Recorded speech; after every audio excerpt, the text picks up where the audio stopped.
Арбагыла Кыргыздын күй күйөрмандары. Мен ушу бүгүн дагы бир чоң бир суроо пайда болуп атат, ошого жооп берип коеюн деп атам. Бизде ушу Кыргыздын кара күүсүн угуу боюнча мындай бир ушуга чейин ушу СССРдин убагынан бери бир жалган маалыматты таратып келишкен да, бүгүнкү күнгө чейин. Күүнү эл укпайт, күүнү эл түшүнбөйт, анан мындай татаал нерселерди ким укмак эле, анан ким кызыкмак эле деп атайын ошо бизди өзүбүздүн маданиятыбыздан алыстатып, Кыргыздын ошо кара күүлөрүн элдин дүйнөсүнөн алыстатып, мисалы ошо кара молдонун эле күүлөрүн ошо элге терең кылып, жакшы кылып жеткизип, ошону иликтеген биздин илимпоздор, ошо музыка күү изилдөөчүлөр болгон эмес да. Бул өзү биздин мындай бир жетишпегендигибиздин бир белгиси да.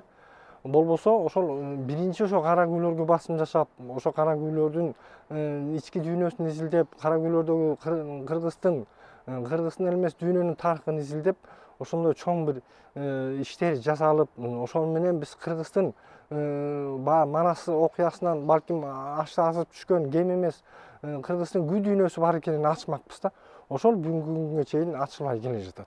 Анан баягы эл күүнү түшүнбөйт, кара күүнү кантип укмак эле деп атайын бул ошо Кыргыздын өзүнүн кара күү деген бул Кыргыздын нукура дүйнөсү деген сөз да. Кара күү деген Кыргыздын биздин каныбызда жазылган, биздин Кудайдын керемети касиети менен биздин ички дүйнөбүзгө киргизилген Кудайдын өзгөчө кереметтери ошо кара күүнүн ичине кирип, кандайдыр бир ушундай бир сан миң жылдар мурун, миллиондогон жылдар мурун болгон окуялар аябагандай кичирейтилип, анан ошо күүлөрдүн ичине кирип, анан ошо менен ошо кыргыздардын дүйнөсүндө жашап келген да.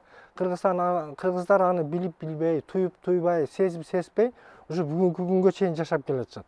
Бүгүнкү күндөгү биздин ушул техниканын, жанагындай интернеттин доорунун ушундай дүркүрөп өзгөчө бир өсүп аткан доорунда Кыргыздын күүсү дагы бир жолу андан бийик көтөрүлөт да.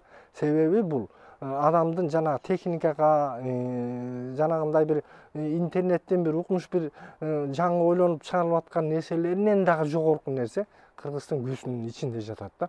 Бул адамга ушунчалык бүгүнкү жашоосунда керек болгон күч, кубат, анан колдоо берет да.